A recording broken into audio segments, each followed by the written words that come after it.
NCB অর্থাৎ জাতীয় নাগরিক পার্টি তাদের যে কর্মসূচি আছে সেই কর্মসূচির কিন্তু একটা সূচি প্রকাশ করছিল।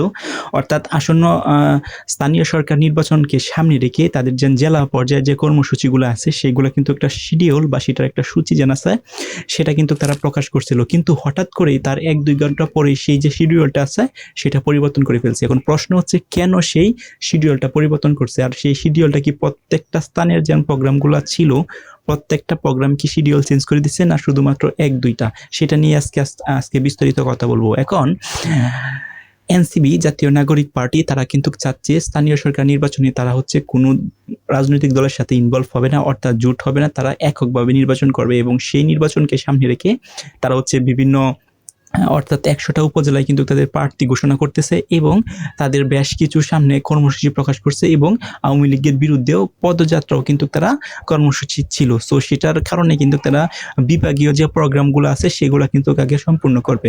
সো প্রত্যেক বিভাগে না হোক বাট ম্যাক্সিমাম বিভাগে কিন্তু তারা যাবে এবং জেলা যাবে, বিভাগের পরে হচ্ছে জেলা ভিত্তিক যে প্রোগ্রামগুলো আছে সেগুলো কিন্তু তারা হবে। এখন এই যে জেলা ভিত্তিক প্রোগ্রামগুলো আছে সব প্রোগ্রাম ঠিকঠাক আছে, বাট গোপালগঞ্জের যে প্রোগ্রামটা আছে সেটাকে তারা হঠাৎ করেই শিডিউলটা চেঞ্জ করে দিছে। এখন গোপালগঞ্জের যে প্রোগ্রামটা আছে সেটা কেন চেঞ্জ করে দিছে, এরকম সাংবাদিকদের উত্তরে তারা বলছে নিরাপত্তা কোনো ইস্যু না, এটা অন্য একটা কারণে হচ্ছে এই শিডিউলটা চেঞ্জ করে দিছে এবং পরবর্তীতে গোপালগঞ্জে যাওয়া হবে। তো আপনারা তো জানেন এনসিবি জাতীয় নাগরিক পার্টি বেশ কিছুদিন আগে কিন্তু তারা গোপালগঞ্জে একটা প্রোগ্রাম করতে গেছিল এবং সেখানে কিন্তু তাদেরকে খুব কঠিনভাবে হামলা করছিল এবং অবশেষে সেনাবাহিনী, পুলিশ, বিজিবি মানে যৌথ বাহিনী সবাই মিলে কিন্তু ট্যাঙ্কার করে তাদের যে রাজনৈতিক যে পার্সনগুলো আছে তাদেরকে প্রাণে রক্ষা করছে এবং তাদেরকে সেখানকে রেস্কিউ করে নিয়ে আসছে। সো সেই যে গোপালগঞ্জ যে এনসিবি ছিল এরপরে কিন্তু এনসিবি অর্থাৎ জাতীয় নাগরিক পার্টির কোনো যে প্রোগ্রামগুলো আছে সেগুলো কিন্তু গোপালগঞ্জে অনুষ্ঠিত হয়েছিল না।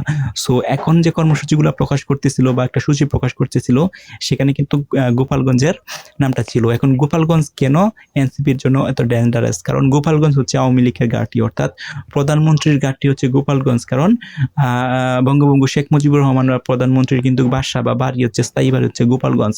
সো সেখানে যে আওয়ামী লীগের ঘাঁটি থাকবে সেটাই কিন্তু স্বাভাবিক। এবং একজন হঠাৎ করেই এনসিবি বিশেষ করে জাতীয় নাগরিক পার্টি যারা হচ্ছে শেখ হাসিনাকে পতনের জন্য সবচেয়ে বেশি কার্যকর ভূমিকা পালন করছে, এখন তারা দুদিন হচ্ছে গোপালগঞ্জে যায় প্রোগ্রামগুলো করে, তাহলে কিন্তু আবারও একটা আক্রমণের শিকার হতে পারে। কারণ প্রথমবারই ওই সময় দেখছেন যে কিভাবে কিন্তু আক্রমণ করছিল এনসিবির উপরে।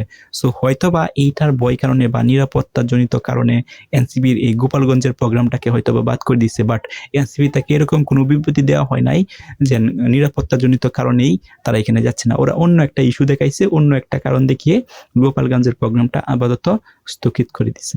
সো আপনাদের মতামত কি কমেন্ট করে জানান।